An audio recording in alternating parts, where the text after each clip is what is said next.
We are live. No one's in yet, though.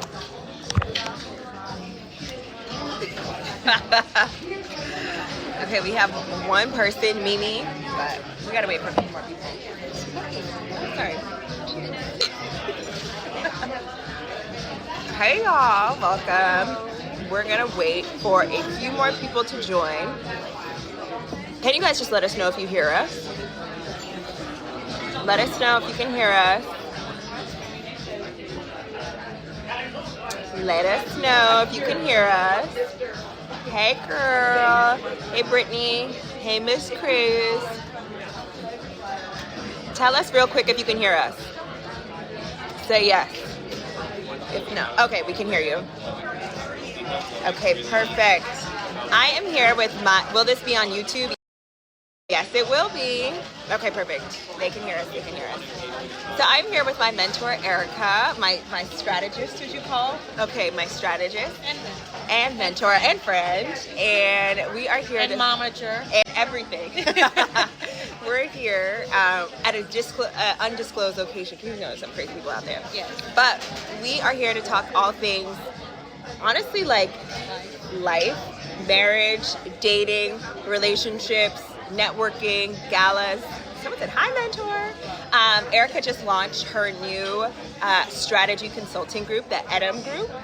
And she's really excited to share more about that. So you can actually engage her. If you like this conversation, don't be afraid to engage her, reach out to her. But this is gonna be a fun conversation. All the questions that you wish someone would tell you, I'm able to ask that of Erika, so I wanna share that with you. So once again, anything marriage, real talk we call it, marriage, relationships, social networking, all of that, career, Erika will tell. Hi, I enjoyed your the last time I had Erika on YouTube, she was my highest viewed video of all time. So we're excited to have her back. Well, we're not going to be on for 2.5 hours. We're not going to do this. Erika, do you want to introduce yourself? Hi. Well, cheers again. Again. You got to talk to the camera. Yes. Hi guys. So yeah, last time I was here with Jody, we had a couple of drinks and ended up staying on for like answering your question hours. We only have about an hour this time, so we won't drink too much. But again, my name is Erika Munro Kennerly.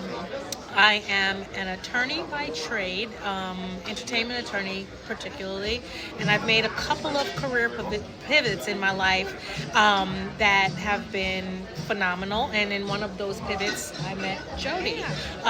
One of those pivots was me leaving law altogether, deciding it wasn't something that I was interested in at the time anymore, and I ended up going to Google, working in tech, and in particular business development, and then business development strategy, and moving into diversity and inclusion strategy, and that's where Jody and I met. So our relationship has grown organically over the years.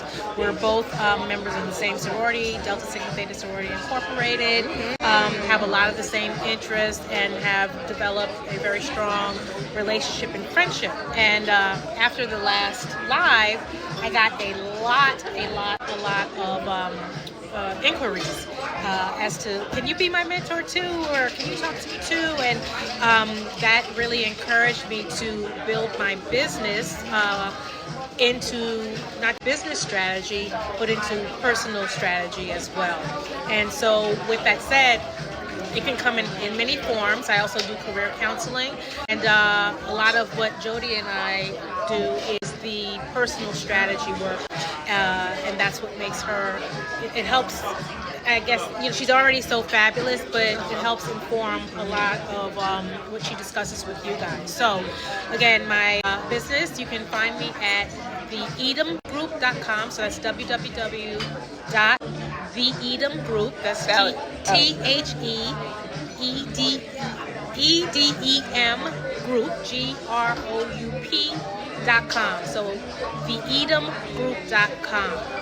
And Edem stands for, one, my initials, but also it's a African word in the EU language, EWE language. I don't want to mispronounce. I don't want to get canceled for mispronouncing. That means God delivered me. And I feel that God delivered me from the corporate grasp by allowing me to start my company. And who knows? Hopefully you guys will help me make it proliferate. Amazing. Thanks for sharing. Okay, so can you guys put your questions? Nothing is off limits, but within reason. I already see some crazy questions already, so I'm gonna go ahead and skip past that about me, not about you. You know people are nosy. I see my cousin is in here. Hi, cousin. Could someone pin the website? Love that. Congrats on that. Okay, so the first question is, how did you find your mentor? The first question is, how did you find your mentor? Who, you? Yes, I guess for me. So I found my mentor first through Google. So we worked together. We worked on the same floor. And How did we meet? I don't know the initial meet point. I remember it was in the hallway. I think we used to sit close to each other. Oh, yeah? So I think it was just one of those things where we would sit close to each other and then eventually start talking. So we met through work, and I think that's a helpful way. Is there a way that people approach you traditionally for mentorship and something that you really like or something that you really don't like? Well, a lot of people find me on LinkedIn or online, and usually I'm very responsive. Yeah. Very, very responsive. And I used to set Wednesdays, the volume was so heavy that I would set a whole day at work when I was in my last job just to speak to people who find me on LinkedIn. But now you can find me on my website. I do offer free 15-minute consultations, and if you want to work together, we'll talk about fee structure.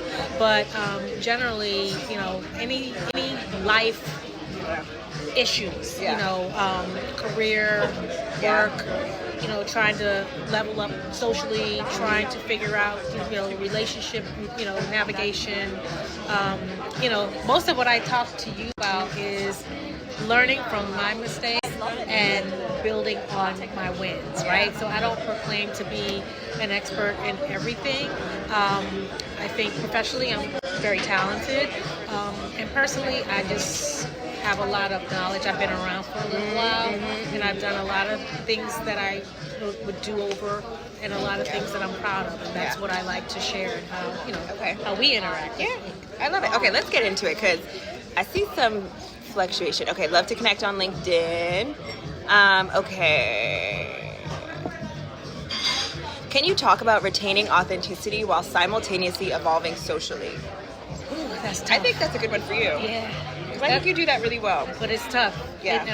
We talk about that. It's tough in a city like New York because, a lot of people are wedded to their images, right? And so it's hard to maintain authenticity when, people expect you to show up in a certain way. I do believe in having a strong sense of integrity. And so it's tough because you're really fighting against the norm. You're going against the grain, but I believe in it. I'm very spiritually sound and spiritually rooted, and I just really believe it's very important for me to be my authentic self no matter what. But you lose friends that way. Sometimes you can lose jobs if you don't know how to manage it properly. Yeah. We can go into that further. And you can lose social clout, right? Do I get invited to all of the things?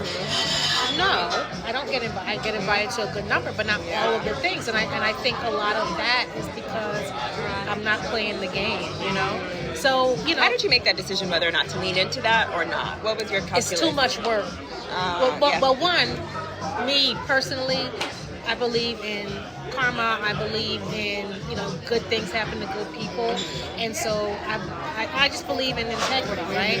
But also, it is too much work to keep up pretenses. I mean, it's like even today on the way here, and I'm like, Jody, I didn't have time to do my makeup, and I'm going live, and I'm like, it just is what it is. It doesn't have to be what it is, right?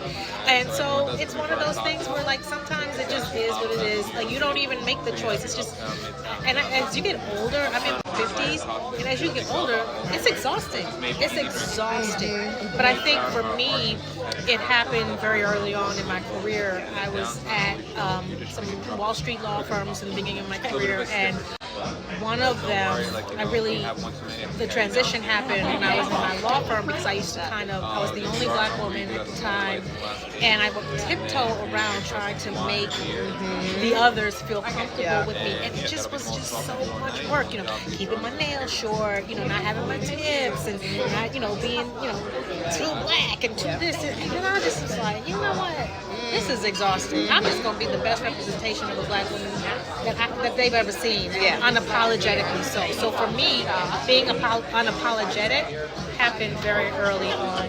I think Jody sees Jody sees some friends. But anyway, that's kind of, it got exhausting, and I love it. I think Erika did, and also let us know if you can hear us. I know it's a little loud in here. Because Jody has friends back there. Oh, big law trauma is okay. So it seems like you all can hear us. Okay. So just let us know if it's ever, because it's a little loud in here, and we just want to make sure that y'all can hear all these gems that are being dropped. But I think, Erika, you're a great representation of staying authentically yourself. I remember having this very specific perception of women who were in New York and in particular social circles, and I remember feeling like, oh, I don't know if that's like quite me, but I think you were the great representation of you can still be fun and cool and do things and talk about things and have like a very balanced life, and so you were a great representation of that. Thank you. Yes. Can you put this on YouTube? The girls are at work. Yes, of course. We will put this on YouTube. The girls are at work. Yes. We know. We also. But when we came in here, we were like, why is it so crowded? Don't these people have jobs? We're like, wait. Yeah. The thing is, we do also work. The issue is, we wanted to record it where it was going to be quiet enough, so we left work a little early, but we realized it's not quiet, and also y'all are at work right now. But we will put this on YouTube, so ultimately, you won't miss a thing. Okay, so I'm gonna keep looking. Someone asked, are those pink curls? Yes. How did you know? Oh my God. Yes. How do you like it? Well, so cute. You like it? I know. I was trying to go for like the curly bob thing. Yes, they're pink curls. But you know, yes, I do. Oh, it looks really good. I wasn't sure if it was that or the pink curls. No, I cut it. It's like, it's bobbing, but it's not. I like a bob. Yeah, no, it's a bob. But it's pin curls, and sometimes you can really mess up with the pin curls. Yeah, and sometimes they're a little tight. And then, or like you pin them wrong and they come out like in all the directions. But you did a good job. You did a good job. Okay. Somebody help me. Who? Who? Okay. Okay. Oh. Any tips for having to work with an old boss who you went no contact with? So an old boss that basically you don't speak to anymore, but maybe you have to interact with them. What, you working for them again? Yeah, actually, can you clarify that? Are you working for them again? Because you might have to address the elephant in the room. Okay, tips for women facing career pivot after being laid off or forced to quit. Okay, we could talk about this. Yeah. So, listen, I feel like God's hand is in everything, right? So I feel like this is your opportunity, and again, I don't know your circumstances, I don't know your financial responsibilities or how old you are or what your educational background is. So all of that plays into, any advice that I would give. But I look at pivots as great opportunities, and I'm a pivotor, okay? And I just love it. I mean, because again, the subject of integrity, right? If you don't feel good about what you're doing, then you have the choice to change it, right? I mean, it may not be the best time or best financial decision, but you have the choice to change it. Now, in your case, you didn't have a choice, but you have to deal with the hand that you have and look at it as an opportunity to do something that you love. You may have been laid off from a job that you loved, but most likely you weren't. So this is your opportunity to really search yourself and say, okay, while I have this opportunity, this space and this time, what's my next, right? Get on unemployment, figure it out and use that as a cushion to figure out what is your next, because life is meant to be lived and we're meant to be happy, and we are so socialized to just survive and to just take what's given to us. And I mean, and it really sucks, but that's not life, and God put us on this earth to achieve. And so figure out what is it that you want to achieve in life, and what do you want, how can you use this time and opportunity to do that. I love that.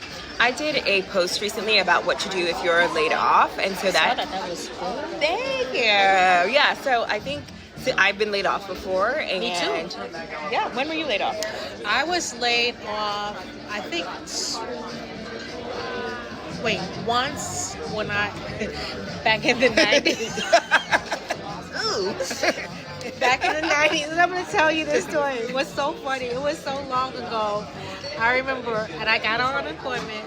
This is when I think I was working for Russell Simmons. He started an internet company. He started an internet company. Yeah, the beginning of the internet. So maybe this was early 2000, late 90s, called 360hiphop.com. And literally it was in the beginning of the internet. And the company was bought by BET and turned into BET.com. Anyway, long story short, I wasn't laid off when they bought it. Oh, but then Viacom bought BET.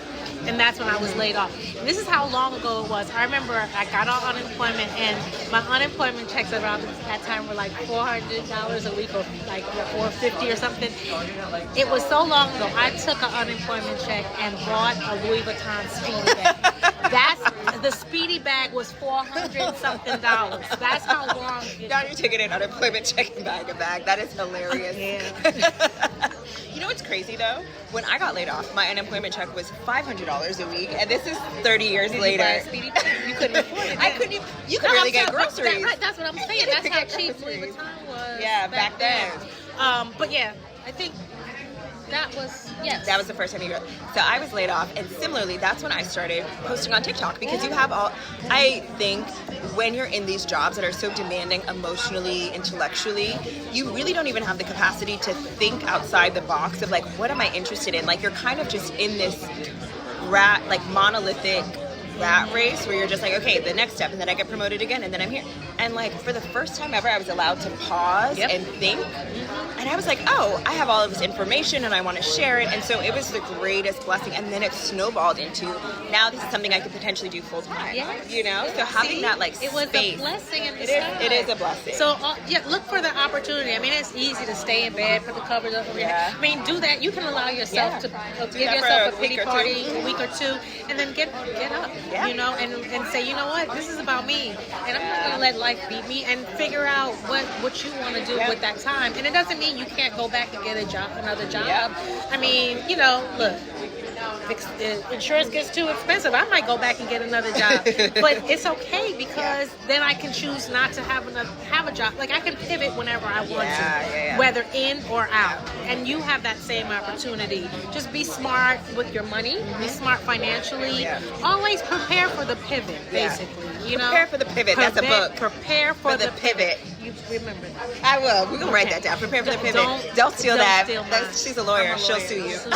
No, but always prepare for the pivot. So, like, at any point in time, I mean, when I was young, I bought my first house, like, in my late 20s. I, started saving money, started working with a financial consultant. And so I've been preparing for my pivots, for 30 a long years. Time. Yeah. Also, I think something that I had to reckon with when I got laid off is that my income was solely sourced, meaning I got all of my money from my day job. And so that was something that aside from, I had investments, of course, but like day-to-day revenue was from my job. And so that's when I was like, okay, I'll never have just one source of income again. You have to have multiple. I will have to. I have a Substack. I do content creation. I have a business. I have so many sources of revenue that if I were to get laid off today, God forbid, it wouldn't materially impact at least my main livelihood and necessity. So that's also something that you should recommend. And I have there's a colleague of mine, a legal colleague named Daryl Miller. And Daryl Miller I think he wrote a book called 7 Streams of Income, and he advises all of his clients to have at least 7 streams. How many do you have? I think I have about 6 or 7. Yeah. Okay. And you got to teach me how to do my Substack. I will teach you how to do Substack. But yeah, you have to have and count everything like rental income. You know, I have rental income, Airbnb income, Do you count investment equity? income. Okay. Yeah. Investment income, day job income. Oh, if you sell clothes on like eBay or Real and things. Yeah. I need to start doing that. Do you sell it or rent it? I sell. I should sell more. Yeah. I'm very lazy. I need to do that too. I'm gonna do it for the first time. Good. Like I took it out of my closet as step 1. Yeah. But yeah, people make so much money. I know. I have like 4 big IKEA bags full of stuff. You can do it there. I have some friends who do it at this big vintage market, like in upstate New York. I was supposed to do it with them one day, but I never did. But I have all my stuff together. So if I ever decide to... You could also do a closet sale online. I'm sure some of the girls and I've had an estate sale before, and I got lots of stuff. Lots of income. Okay. Number 1 tip for growing your network as an introvert. Oh, as an introvert, listen, you know, it's not easy, but it's not that hard either. I'm actually an extroverted introvert. Ambivert, yeah. But I am ambivert. But I think joining organizations really help because it really forces you to interact. So if there's like some sort of business association or professional association or like alumni association, any type of organization that you can, where you have to force yourself to interact with people, that would be helpful. There are a lot of organizations that are free and that are not like, onerous to join. Yeah. I mean, there's some organizations that are a bit onerous to join, but just look for any type of group organizations or meetups that will force you to flex your social muscles a little bit, and you just never know who you'll meet. Yeah. I also think some people use the crutch. But some people use the crutch of like being an introvert as an opportunity not to socialize. And I think it's like recognize it, understand it, and then create strategies. Like maybe you gamify it where every time you go to an event, you're like, okay, I'm going to talk to one person and I'm going to get one business card and then I can leave. So yes, I hear a lot of like social anxiety. People be like, oh my God, I have social anxiety. And while I believe it's real, it's like, okay, have the awareness and then figure out ways to sort of gamify it. And one of the things that I also say when I advise people, or when people come to speak to me, I tell them every time you meet one person, especially if you meet them professionally, always ask them if they would recommend someone else that you should get to know based on your conversation. And then that's how you build your network. Okay, cool. Don't forget to like the live, share it. Okay, I scrolled all the way. Like it, share it. Okay, hold on. To your guest, thank you for sharing. What's the name of the guest? This will be on YouTube, but this is Erika Munro Kennerly. I love her outfit and aura. Love the colors of the makeup. Jody, always on the move. Glad to see you. Thanks for what you do.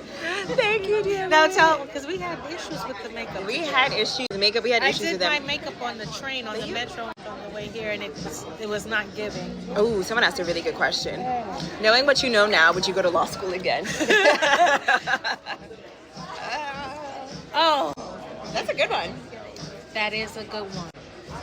Yes. Wow. But I would have gotten my JD MBA because I never imagined that I would be on the business side and not practicing law. I never gave myself credit for being on the business side. I mean, my mom, when I was younger, used to tell me, you don't have no common sense. You got book smarts, but no common sense. So I grew up thinking I didn't have any common sense. So I figured, like, okay, since I'm book smart, let me just do something that makes me book smart. And, I would have never imagined. And I ended up leaving law and going on the business side, and I'm like, I love it. I love business strategy, business development, deal making, and so I would have gone to law school, but I would have gotten my JD MBA. I do tell people, don't use law school as a crutch. So many people do it. It's school is tough and it's expensive. It's something, when people come to ask me, oh, should I go to law school? I'm like, if you don't love the idea of being a lawyer, don't do it. Also, a bit of advice from, I may not have been so niche in my practice. You were entertainment law? Yeah, and I love it, and but I think sometimes it's tough, especially as you ascend higher and get more senior. The jobs become smaller and smaller, less and less.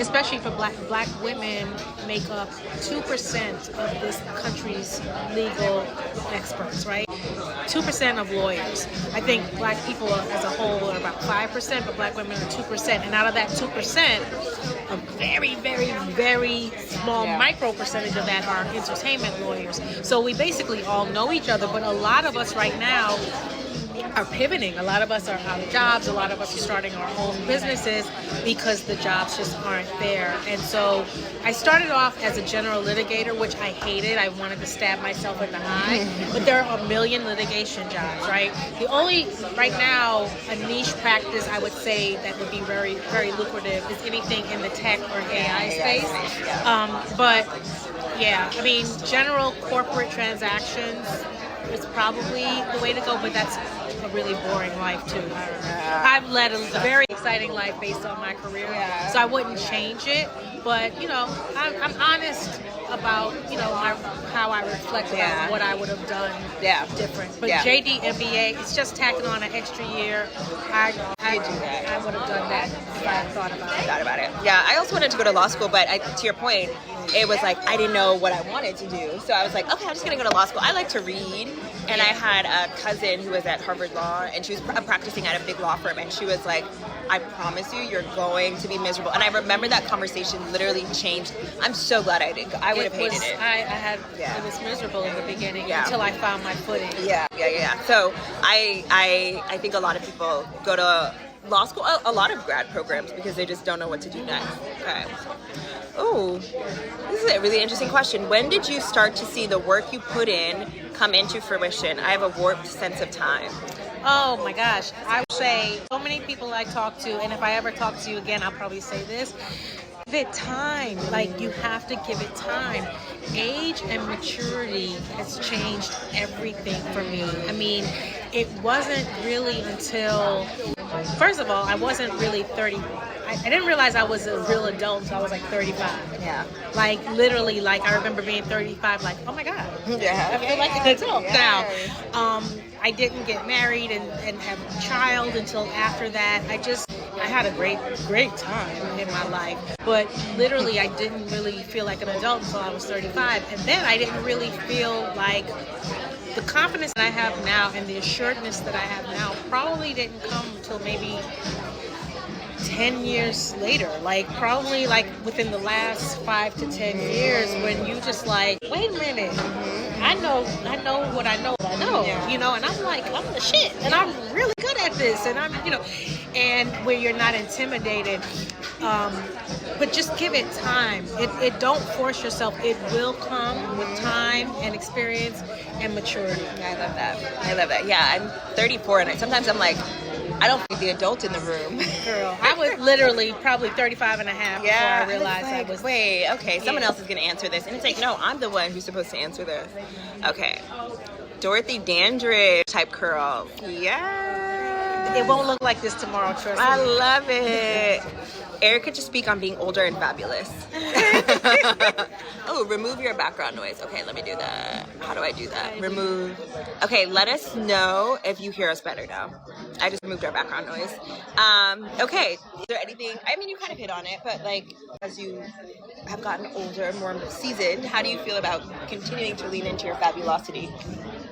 Oh, it's great. I think, one, hopefully you're making more money so you can do more things. Two, you're seeing the world and experiencing different people, so you have a little bit more class, a little bit more knowledge.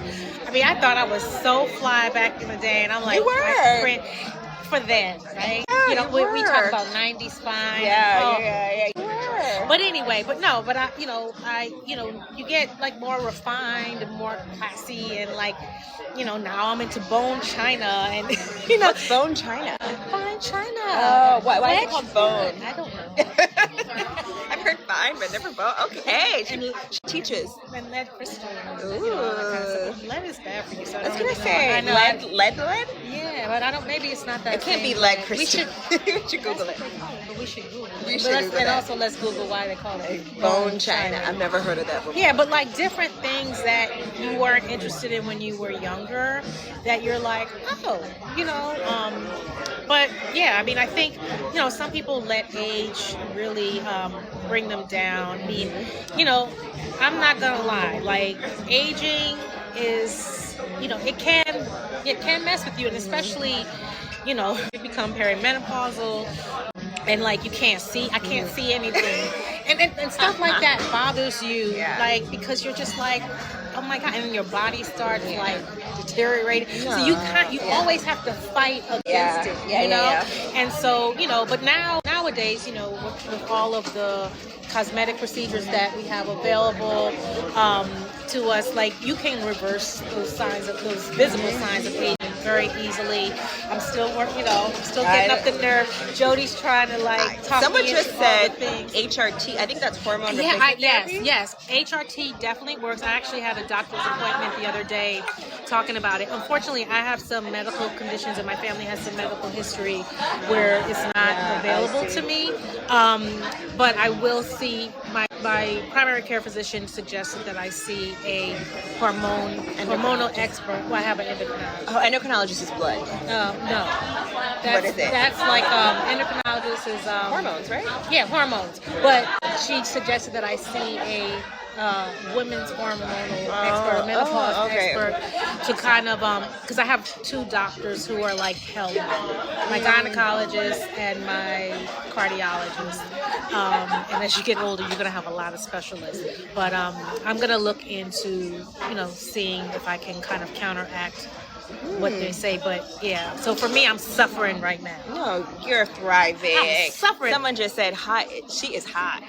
By aging, you is a hotness.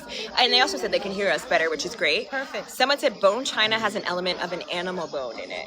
Ew. The girls are Thank you, fabulous. So what I'm really into, I mean, it's not general Wedgwood. What I'm really into Erika is feeling it all. Yeah, she is gorgeous. Oh, this makes me so happy. What I'm really into, I collect the Wedgwood pieces from What's Wedgwood? Sheila. Wedgwood is a English China company, very well respected China company. But Sheila Bridges, her Harlem Toile. Yeah. She has a partnership with Wedgwood. Oh, I started did a look few that years up. ago. So it's kind of impossible to find pieces now, but not really. Wedgwood, the site, actually has some pieces, and they're on sale now because the line is petering out. But so now it's my hobby to like search and collect Wedgwood. Those pieces. She had really for cute my pieces. Yeah, for my daughter. I mean, to find china with black people on it, it's a no-brainer. Oh, so her plates were fine china? Yes, the Wedgwood ones. They were pretty affordable, relatively. You went to the William one and that Sonoma. William and Sonoma. Okay. Oh, because I was like, no, you gotta those go to were Wedgwood. $25. No, girl. Oh, people, can you talk about balancing love and work? It's either one or the other for a lot of older black women. No, it's listen, you gotta find the right partner, right? We talk about this. There's so many elements to this conversation. We talk about it a lot. Balancing love and work. Well, love is hard, right? I tell Jody, marriage is probably the hardest thing, in my opinion, you'll ever experience. Like, next to, buying a home is hard, your first home. Having a child is even harder. But trying to be a mate is even harder than that. I always say at least parenting is somewhat instinctual to some people. Like, your instincts kick in. We don't have instincts when it comes to and a lot of us culturally, we're not trained or taught to be a wife or a husband or a mate. Did you see this interview with do you know the City Girls? Do you know who they are? The rap group? Yeah. She acts like I'm 75. I'll be 55 in April, but I know City Girl. So do you know JT? Yeah. Okay. Sorry. So JT. She claims we're friends, and then she does stuff like this.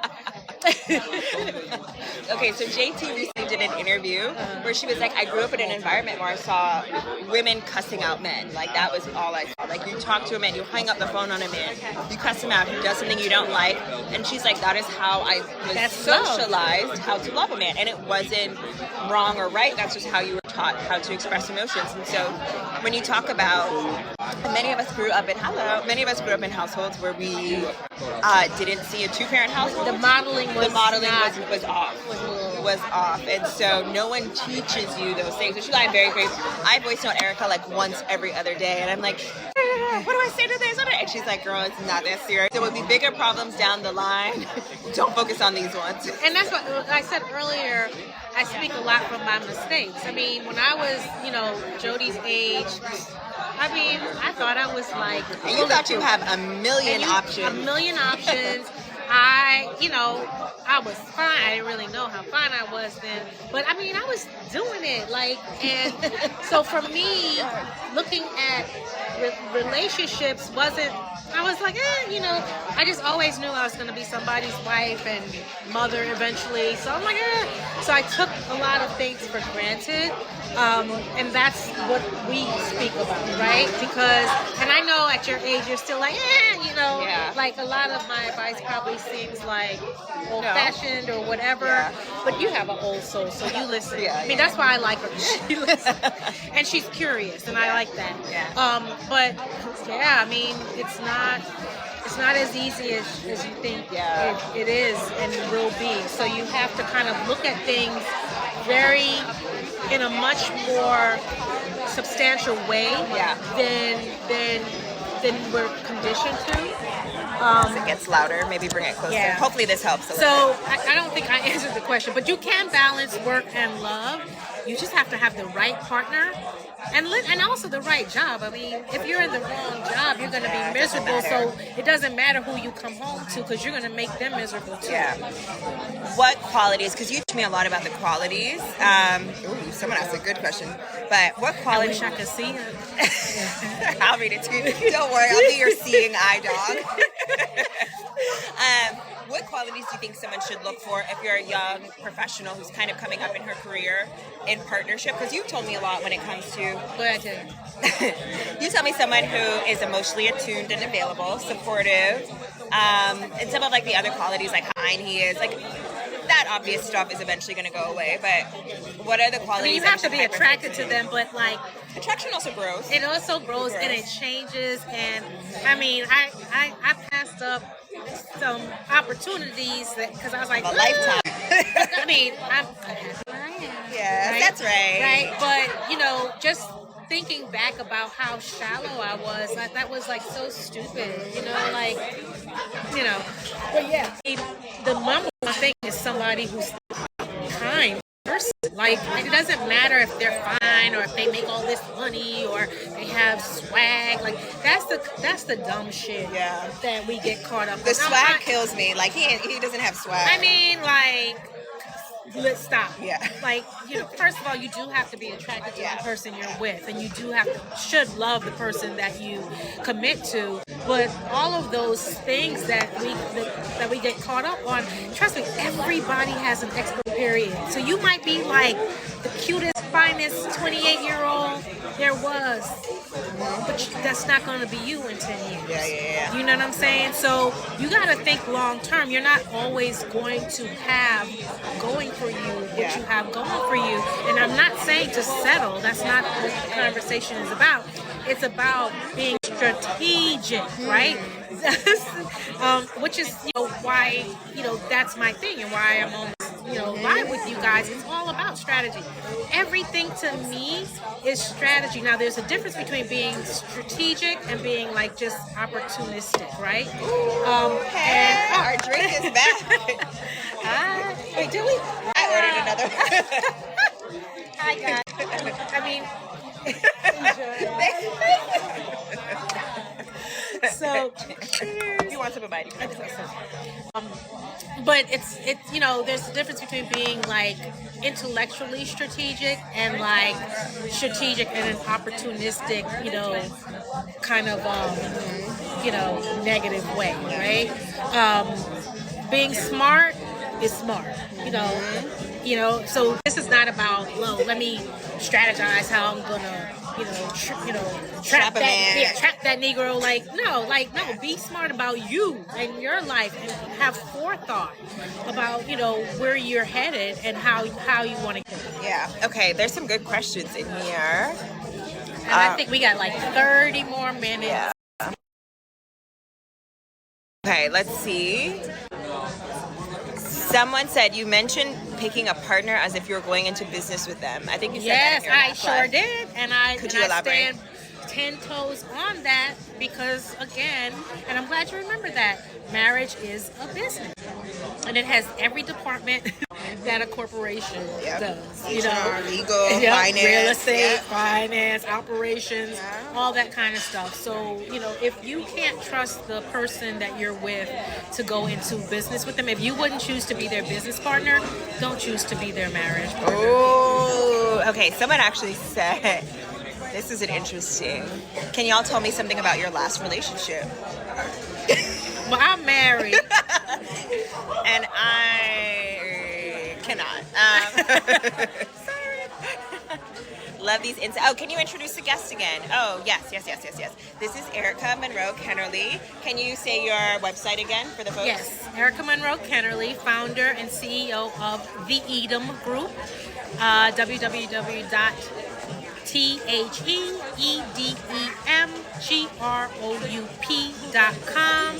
And I am a strategic advisory firm, and I advise corporations, organizations, and individuals. And for individuals, thank you. Let me see if I can pin that. For individuals, I do personal strategy, advisory, like what we're talking about now, and also career consultation, mostly geared towards those who are pivoting, or those who are new young professionals, or those who just need career advice. Life advice. And you do good advice on everything. Okay. Someone said, please repost. I listened to the other live with her on YouTube at least 10 times while working out. Oh, really? So sweet. Oh, 2.5 hours? I know. I appreciate that. Yes, I appreciate it. Okay. Love these insights. Can you Erika Munro Kennerly. I wonder if I can pin this one too. Website. And you can find me on Instagram at Ms. Hot Hunter, MZHAUTEHUNDER. Okay, let's see if anyone. But that's social media. Professionally, you can find me on my website, and I have a Substack, but Jody hasn't taught me how to work it yet. Well, I will definitely let you know when that is launched. Any decisions? Okay, can you? Okay. Let me see if I'm. Okay, there's a lot of questions in here, which is great. Oh my God, I'm late. Not yet. Are you? Yes, she is on. No, not Ms. Hunter. She just said it. Ms. Hot Hunter. Okay, we already. And there's a story behind that, but we'll talk about that another day. Okay, someone said it's 38 I used to be a late. blogger back in the day. Which is so good. If you stuck to it, girl, we would be south too of much France. work. It was a fashion blog, and I spent way too much money. Yeah, and time. It's time consuming. Yeah. Someone said it's 38 too late. I think to hear your story. 38. Oh my God. 38. I got married at 36. I feel, or 36 and a half. I actually had my child at 36.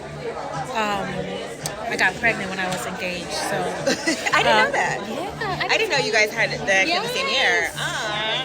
I was probably like, a couple months after I got engaged, and it was this whole big hoopla. Okay, going back to like expectations, right? And like keeping authenticity. So there was this whole thing like, oh my God, you have to get married now. I'm like, first of all, Like, I have a wedding date at the venue that I want to get married in. That, you know, just because I got pregnant, I'm not letting society dictate. You know, I don't want to move up my wedding. I'm old. I'm like 36 years old. Who does that? You know, it was, and my husband got caught up. And I was like, what I'm not doing is that. I'm having my wedding, and I had my wedding. Was your baby born yet? Yes, she was 6 months old, and she was at my wedding. That's sweet. I mean, you know, and I'm sure there are differing opinions about all that, and I don't really care. But so anyway, 38 is not too late because I started all this at 36. But I met my husband after my 35th birthday. Where'd you guys meet? We made the mutual friend. I told you yeah. That, You did. We didn't meet through church. He didn't go to my church, but his friend did, and she wanted to introduce me to him. Dated for about a year. I would say 12 months, 4 seasons. You should date someone. He proposed after a year. Did you tell him, like, better propose after a year? No. Oh, I would tell him. You got 12 months. The clock is ticking. No, I didn't. I don't know. I wasn't really. You were just like whatever. Yeah. No. Yeah. He was the one chasing. Yeah. He kind of drove the ship. Yeah. Exactly how it should be. Okay. How did you manage motherhood in your career? Oh my God. Lots of help. I don't lie. My daughter is now a freshman at Spelman College. Getting her there was a heavy lift, which is one of the reasons why I'm like, right now, I'm like, whew, I need a break. But I had a lot of help. I had a live-in au pair for most of all of her life. My mom would come up and help all the time. You know, my family, my husband's family, because I was working a lot, traveling a lot. Like, I remember one of the worst memories for me was her 6th grade graduation. I was working at Google, and I was in LA for work, and I was supposed to get on the red eye to make it to her 6th grade graduation the next morning. They canceled the plane. I'm like having a fit. I'm like, I need to hire a private jet. It was just awful. And I remember being on the plane crying as her ceremony was happening. I got out of the airport, got in the cab, rushed to the school, and she was coming out, and I just like broke down in just tears. And so, like, just things like that, right? Like, I missed her first steps, not because of work, but I was at the post office mailing something, and I left her with my husband, and he calls me. I'm in line at the post office, and he's like, "She walked." I'm like, and I wrote down in the line at the post office, and all the people are like, "It's okay." I mean, so, like, but for the most part, I was dedicated to being there, and it's tough. I mean, but I had a lot of help, and it's just tough. It's not easy, but you have to be really intent on, how you want to raise your child or children. And I think being clear with people at work as to what your priorities are is a big deal. Like, don't be afraid to speak your truth to anyone. They have to respect it, or it's not a place you want to be. Yeah. Emma Grede was talking about, she was on Diary of a CEO, and she was saying how, like, the myth of having it all it's a myth. Like, you're never going to be 100% mother, 100% entrepreneur, 100% founder. It's impossible. It's a myth. I mean, the whole superwoman thing, I mean, I took my cape off a long time ago. Like, that's bullshit. Like, you can have it all, but not at the same time, and you have to prioritize, where you are at the moment. There's just so much about that conversation. We could have a whole nother conversation about that, because there's a lot to that, and a lot of decisions that you have to make. There's some compromises that you have to make too. It's a thing. Okay, let's see. Oh Lord, we missed the sunset. We did. It's all dark in here now. Does she have a TikTok? Yes, I do. Oh, you do? Okay. Yeah. Ms. Hearthunter. Hunter.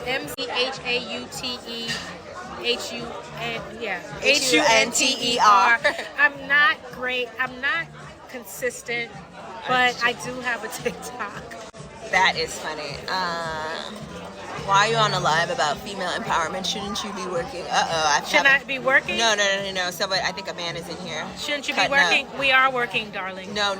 Someone is saying that to a man. I guess a man is in here probably causing a ruckus. Oh, a man is causing a problem. Focus on your own family. Oh, a wife should stay home. Okay. Let's see. Listen, if you got the funds for it, John Smith, I will gladly stay home. If you can afford me staying home with my lifestyle, I will gladly stay home. Let's see. Okay. We've answered the layoff question a couple times, so this will be on YouTube. 1 year meeting to marriage. When you know, they were introduced to a friend at church. Thanks for sharing that story about defining societal expectations and doing it your way. My engagement ended last month at 33. I think I'm ready to start dating again. Any advice for that? You should. I mean, listen, let me tell you something. One of my friends' mothers, who's in her 80s, said one of the things that older women regret most is not having like enough sex. Mm-hmm. I've heard that a million times. And date. I wasn't a real dater. I just always had boyfriends. So I can't give huge advice on dating, but I do encourage my daughter to date. That's how you get to know people and people friends. Yeah. So even when, and I've told you this, even when there's somebody you don't want to date, I'm like, girl, he has friends. Exactly. So go out.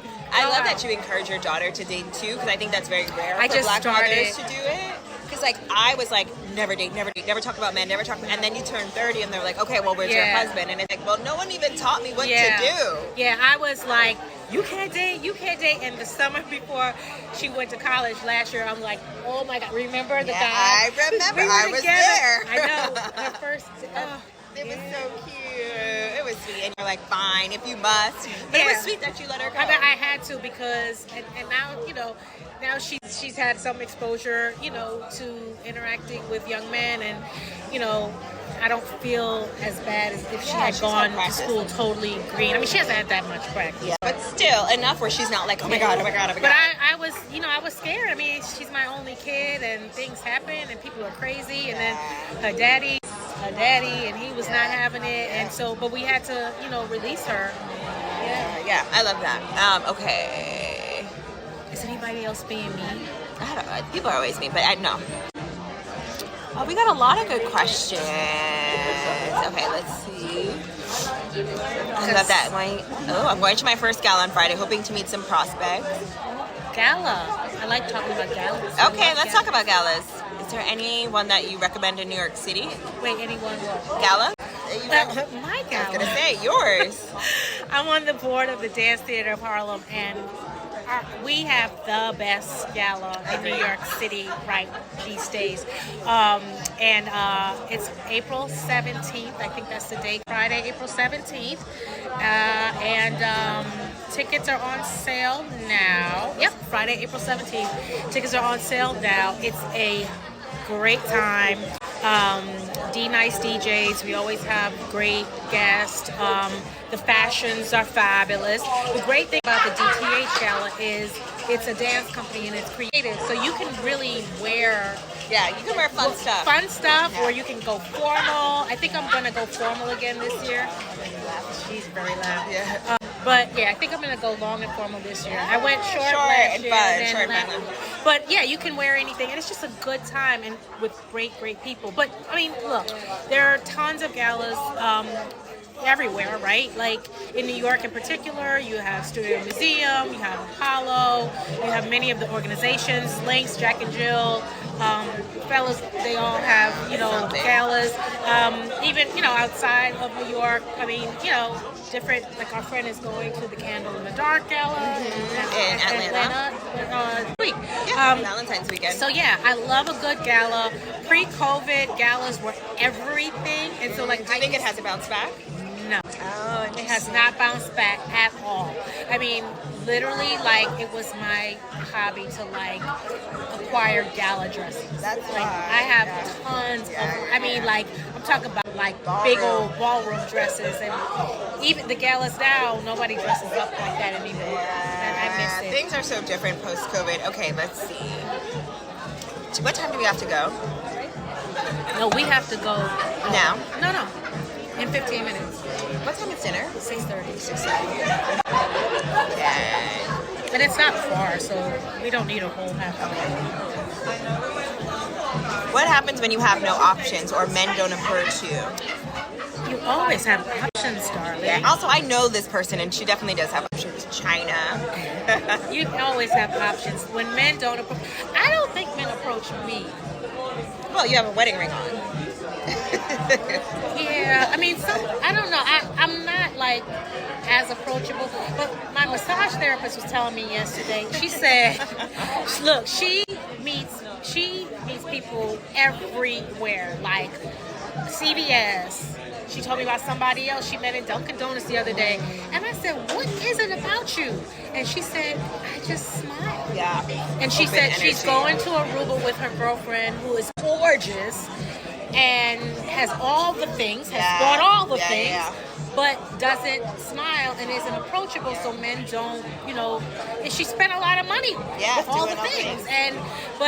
So I said, okay, well, what is it? And she said, you just smile and she's like, just be good. Yeah, like, feminine. And be feminine. I'm actually working on that now. Oh, really? You're working on your myself. feminine practice? What are you doing to do that? I'm in my head about it right now. And I'm just trying to be a lot less controlling and a lot less, especially in my career and especially in the entertainment business, it's very male dominated. And as a negotiator, I'm negotiating with all male agents, and you got to be like, and so one of the things that I'm really working on now is just pulling back and even in my marriage and in my social interaction, just allowing. a little bit, allowing myself to just relax in my femininity. And I actually did a video on this talking about how corporate women, if I were to recommend a glow up for corporate women, a lot of it would be like dancing or posing. I think so much of us have been cerebral for so long, we haven't had the opportunity to connect back into our body. So I know a lot of women who do pole dancing now, or who will do dance classes, or all of these things to really connect back in, because we have been taught to be head up and not in our body. And it doesn't mean that you can't still be tough and be feminine, right? I'm from the Caribbean, I'm from the Bahamas, and Bahamian women are some of the strongest women I know, but they're still very much women, right? Which is why it's such a patriarchal society. There's still, which, it blows my mind, because I'm like, how are these women so strong and powerful, but these men are just so patriarchal? But anyway, that's a whole nother conversation too. But so being feminine does not mean that you still can't be strong and powerful. So we have to learn how to balance. There was actually this really interesting, I forget where I saw it, but it was saying, if you want some money again, if you want some money, you can have some money. Okay. I don't know, I think I got too much. How Caribbean women and African men actually don't mesh well together, because the African men come from a true patriarchal society where the man is truly the final say, where we come from, Caribbean women come from a pseudo patriarchal, where right, because you're in charge of everything, you rule everything, but the women are kind of seen as they take care of the children, the house, this is, so while we still, for example, I grew up in a household where my dad had to eat first, so we had to serve my dad, and then but at the end of the day, my mom was still really making most of the decisions in the household. So that was the interesting I can see great. Yeah, okay. It's huge. So thank you. I appreciate it. Where can we purchase gala tickets? Go to the Dance Theater Harlem website, or the Instagram page. And most of the tickets, if you have a corporation, we have a lot of corporate sponsors, and so people usually will sit with their corporations, but we sell individual tickets as well, and it's tax deductible. So, and that's another thing that we're going to talk about one day too. We got to talk about finances and responsibility. Yeah, that's a good one. you know, you got to take these tax deductions very seriously. You know, talk about insurance, all of that stuff. But anyway, it is tax deductible. And I know at a young age, you're like, who cares? But it does matter. Especially as you get older and make more money. But yes, go to the Dance Theater of Harlem website, and I hope to see you there. Okay, so someone said, what's going on for New York Fashion Week? I know a lot of things are invite only. I will also say, I mean, it's hard. If I were you and I was not invited to anything, I would probably go to a lot of like the members clubs or even like hotels and kind of see what's happening there. But I also don't like February Fashion Week as much as I like the September one. I feel like there's more investment. There's much more spend happening in September. So I actually think I mean, it's so cold outside, and I don't think the brands spend as much on this one as they do later in the year. So, and can't you buy a ticket? I don't know. I think you can buy some, to a and show? then also check your credit cards. Like some credit card companies have special, like MX Platinum has a Laquan. Oh, that's cool. Package. It's really good. Oh, like if I were going to be in town for it, I would have bought it because cool. it's a really good package for a good price. But yeah, I mean, I think it's so different. I mean, back in the day when it was at Bryant Park, like. Old New York sounds so Old fun. New York was so fabulous. New It York. was all around the Sex and the City days. Yeah. It was so. I really haven't indulged in Fashion Week in a while. lot. Yeah, and my old company actually, IMG Fashion used to put on Fashion Week, and I love it. Yeah. Yes, thank you. Someone said, how many more questions do you have in you? We can go until 10 more minutes. Okay. Tips on how you dealt with racism in the legal field and any pivots you took. Man.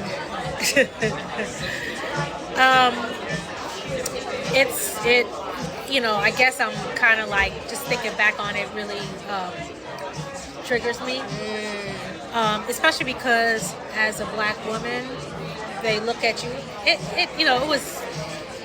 It's funny. I worked with a partner in one of my earlier law firms. She was a white woman.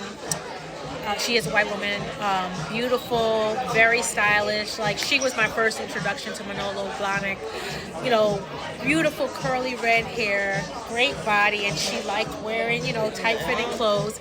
And I remember one time we walked into a deposition, me and her, of all of these like white men at this table, and they discounted us so much and totally let their guard down. And it used to really bother me the way, you know, that they would see me, until I realized, like, wait, this is a weapon. Because this disarms people, right? So totally let their guard down. When I tell you that deposition, we killed it. But I used to be really self-conscious about who I was. Like I said, talked about that earlier story in my law firm. And one time this partner at another law firm said to me, oh, you look like you don't want to get your hands dirty.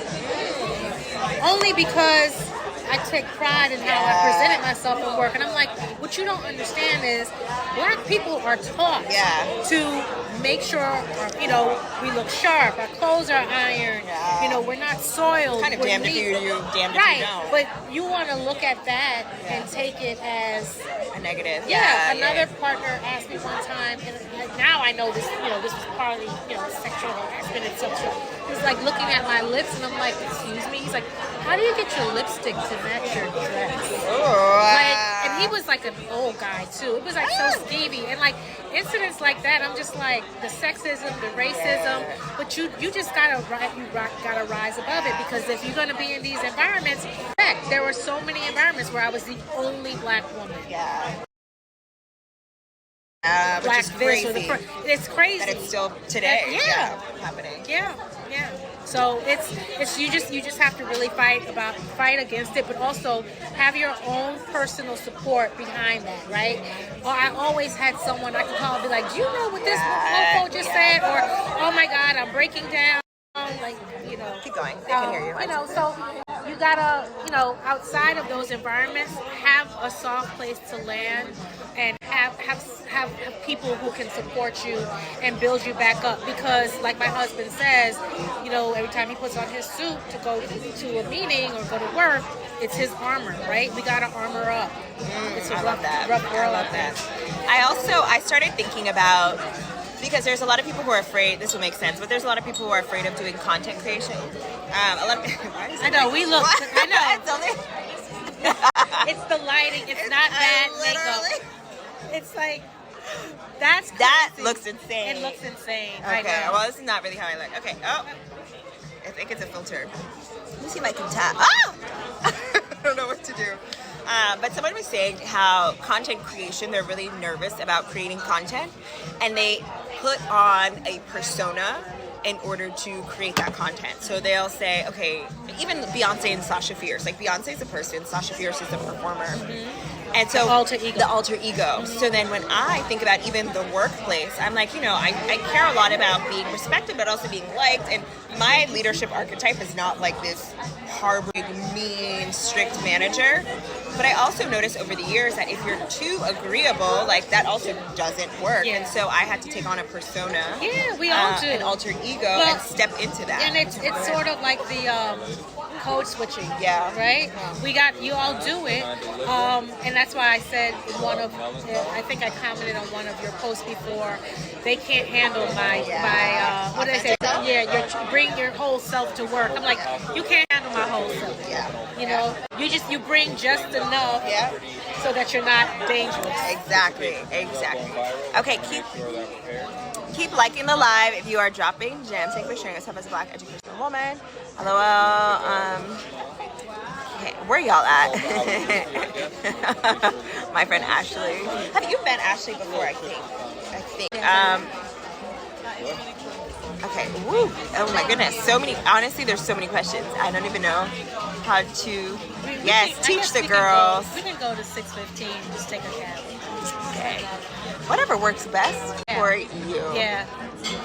All right, you leave the girls with a little something to desire, though, too, so they can call you, too. Okay. Well, make sure. When you're the boss. No, whatever you. Okay. This is your line.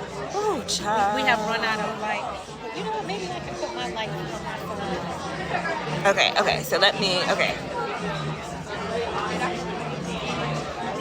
Okay. So someone said.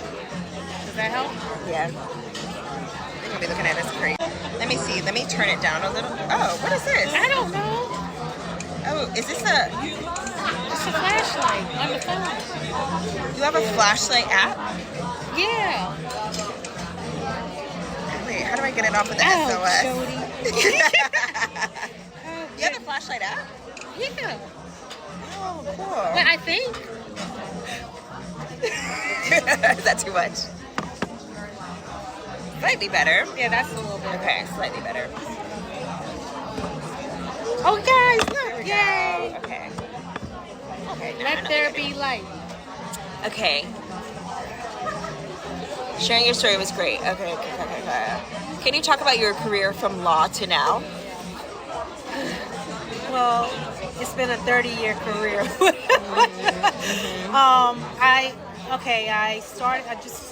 I started out at a Wall Street law firm doing corporate litigation, switched to entertainment litigation, a smaller firm in Midtown. From there, I went to one of the clients was Russell Simmons before he was canceled. When he still owned Def Jam Records, and we did some of the Def Jam work. And he started an internet company called 360hiphop.com, and that is when I switched over to entertainment transactional on the deal side when I started working for 360.com.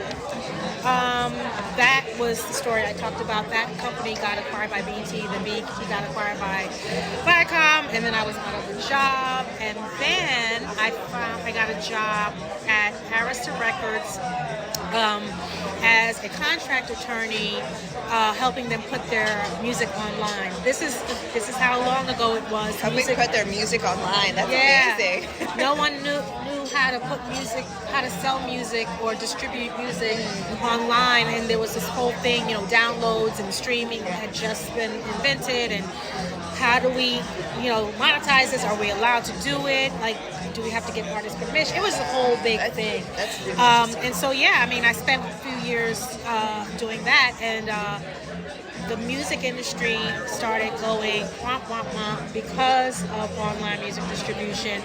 And I'm like, okay, where do I want to go next? What do I want to do next? And I said, okay, I think I want to do television. And MTV Networks was the hot ticket. You know how Google at one time, or maybe Was still the is, hot place to MTV work. Network was a hot place to work. And I started working at MTV Network as a production attorney. Then I went to Turner Networks as a business affairs executive, and then I burnt out on TV, and I pivoted once again and decided I wanted to do something really smart with my life and really different. I had this Ivy League law degree, and I didn't feel like the reality television that I was working on was What worth shows my did you time. work on? I worked for a network called VH1, and actually I was the first attorney on Love and Hip Hop. That's funny. And actually Love and Hip Hop, there was a producer by the name of Jim Ackerman, who I love. He was my work husband, and it actually started out with Jim Jones. So it was a show focused on Jim Jones. He had that song out called Ballin'. That was the song. And what happened was, I think I'm telling too many secrets. What happened was Jim, the producer Jim at VH1 was like, Jim has all these really crazy, interesting women around him. His girlfriend Chrissy and his mom, and I think I want to do a show focused around them or whatever. And I remember Puffy was having a birthday party at the Plaza Hotel, and I was going, and he was like, can you see if, can you look and see if there are any women there who might be good for the show? And I remember Chrissy and I were in the bathroom, and we were like, did Jim send you here to scout women too? But anyway, long story short, it morphed into this whole other thing. Yeah, Love and Hip Hop. But that's the backstory behind Love and Hip Hop. But anyway, so I was at VH1, and then at Turner, I was at a network called True TV, and we had a show that I was the first attorney on. I did the deal that's still on today called The Impractical Jokers, and a bunch of other shows. But then I burnt out. I wanted to do something smart with my life. Enter Google. Then I went to work at Google, business development. I wanted to get away from all the rappers and the rock stars of all the reality TV shows that I used to work on. And And that's where we met. And then when I left Google, which was another pivot that a public choice, I was approached to take another legal job, but at a company called Endeavor, a big entertainment conglomerate called Endeavor, to run a legal department there. That's that on that. I did that until last year when my daughter was graduating, and I was able to ask for a package to spend time with my daughter before she went to college, and to start my own company, and that's where I am now. Love it. What number Diddy birthday was it? It must have been a big one because it was a big party at the Plaza Hotel. It was really fun. It wasn't one of those, there was no baby oil. He didn't start all that stuff until he moved to California. When he was in New York, He was a normal person. For the most part. LA will do that to you though. LA will turn you upside down. Okay. Very cool. LOL. Okay. Lesson here. Don't be afraid to pivot. I've been stalking her. Remember, LinkedIn. prepare for the pivot. Don't steal it. She's a lawyer. Prepare now. And yeah, before you quit your job or anything, I tell people, what do I say? Squeeze all the juice out of it. Get everything you can.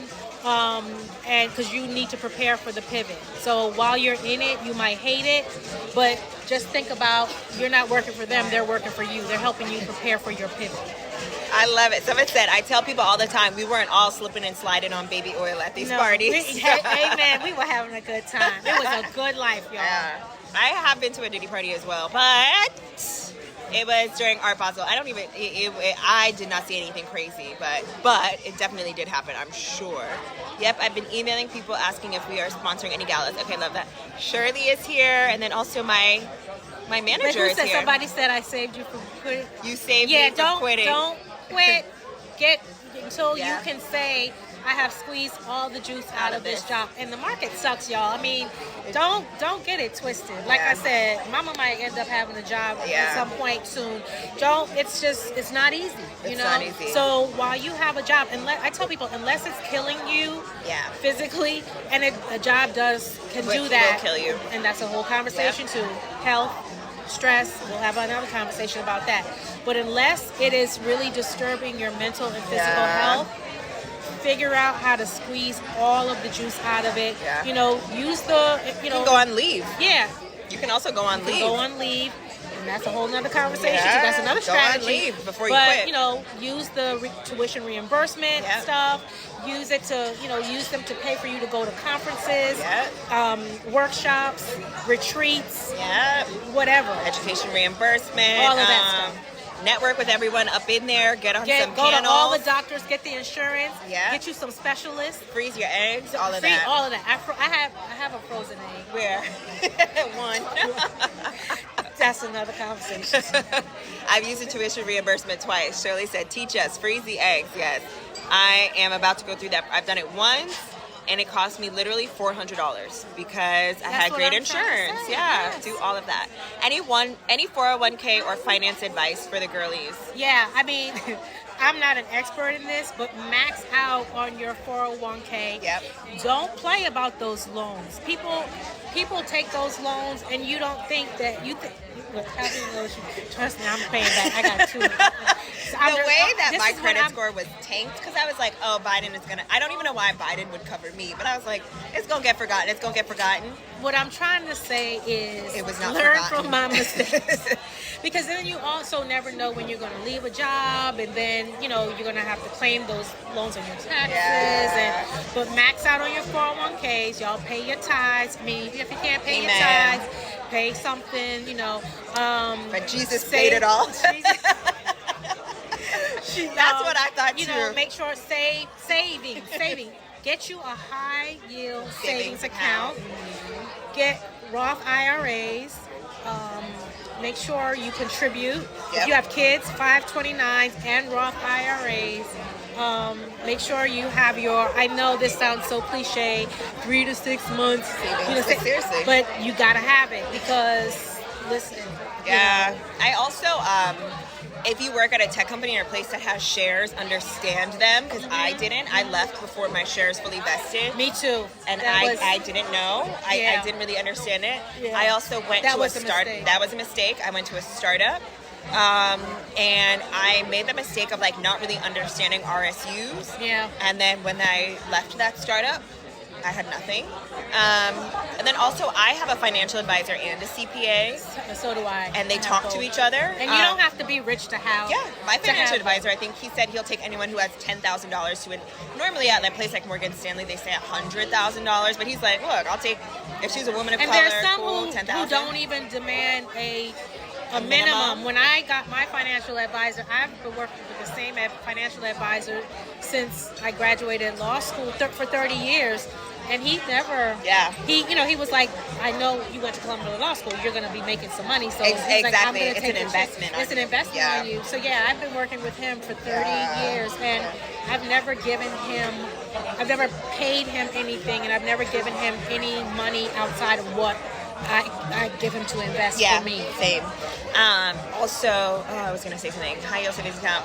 Also, if you get stocks, this is when I worked at Google. I didn't realize you should. This is why money manager is really important. I had all of my equity in Google, and he's like, if Google went down tomorrow, you'd lose all of it. Diversification. So diversify. He has me sell it, but sell it on a schedule. He does all of this where I don't get capital gains tax as much. So because the taxes, and then taxes will come and and then I also have an LLC, and the LLC I can write off a lot because of my LLC. Every content deal I get, I have them pay my LLC, and then like a lot of my travel and stuff like that, I'm able to write off. And then I also have employees, and then once you have employees, you can make it an S corp, I think. Anyways, get a financial advisor; they'll tell you all of that. And when and if you're doing like contract work, create a loan out company, whether it's an LLC, S corp, or whatever, so that you are doing business through that company and they're lending. It's called a loan out because they're lending you. Your company is lending your services so that you're protected as an individual. So that if there's ever a lawsuit, they sue the company, and they call that a corporate shield. And so that corporate veil, excuse me. So it's really hard to pierce that corporate veil to get to you personally. But again, these are all separate whole topic conversations. We could do lives on just those. Okay. We are 10 minutes over, but do you want one more question? Or any final? Oh, loved your interview on decisions. Thank you. Baby them RSUs. Okay, let's see. Love this. Please do a live just on those. Okay. This will also be up on YouTube, on my YouTube, and I'll also put it on your... Do you have a YouTube? No. Okay. It'll be up on my YouTube, and I'll send you the video if you want to do anything. Okay, anything else? Who do you recommend? They have different fee structures. Yeah, I think my financial advisor takes like 0.1. I don't remember. Anything else you want to share? I don't know. Before we close out, I mean, listen, I think everybody can learn something from someone at all times, right? Whether they're younger or they're older. This is a two-way relationship. Jody teaches me a lot. What do I teach you? Oh my God. Well, because I want to hear. What do I teach you? You teach me, I think, where you are, where I was at your age is nowhere near where you are. And I think, the fact that you're taking your life so seriously and, love so seriously your business, right? The fact that you're creating a whole nother life and still have a strong corporate presence and you're not just some fly-by-night, content person. I respect that and I love that. And you teach me about all the beauty things and, and she tells me, okay, this is what you need to do. And I need never to get peptides. I never do. Listen. When you get a certain age, like I'm like, I got just too much to do. Like even just keeping a daily like facial regimen is like it's too much, right? And she's trying to talk me into Botox, and I'm still do it. Dr. Michelle Henry is in this chat. Hi, Dr. Michelle. Anyway, but she teaches me all the things, and I learned so much from how you carry yourself. You took me to the posing class. I need more lessons. So yeah, I mean, I learn a lot from my young friends, and I have a lot of girlfriends from Google.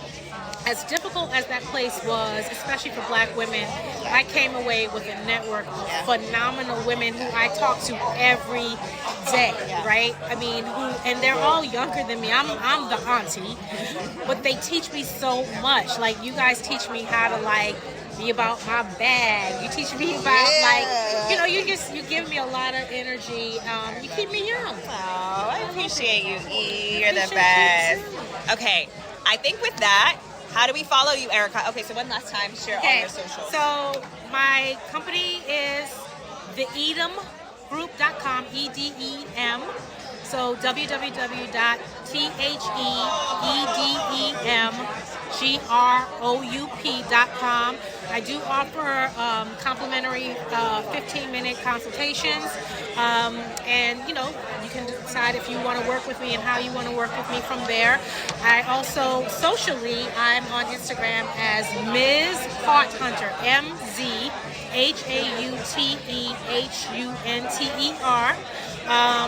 Same on TikTok. I'm on LinkedIn under my name, Erika Munro Kennerly. No weirdos, please. No stalkers, we can't. Please, we can't. She's a lawyer. We got protection, so. We both experienced some not great things. Some crazy stuff. On social media. Only serious business inquiries. I'm not taking any more mentees. She's at capacity. But I'm clients. taking clients. I can work with you guys, and I really enjoy. And I love Black women. I love young Black women. I love inspiring and growing and convening with. And you're amazing at that. That is your zone of genius: is connection and pouring into women. So, but I do men. I do people of all races. I have mentees of all races. And ages, and and even if you're a professional, older professional my age, it's hard at the top. There are not a lot of, I spoke to, I was meeting with someone in the C-suite a year or two ago, and she's like, I don't have anyone, to share with. Yeah. So it's, at any age, it's tough. So. Okay, I'm trying. Okay, let's type your socials. Ms. Heart Hunter. That's it, right? That's it. Okay, perfect. Okay, love you guys. We're going to dinner now. Bye.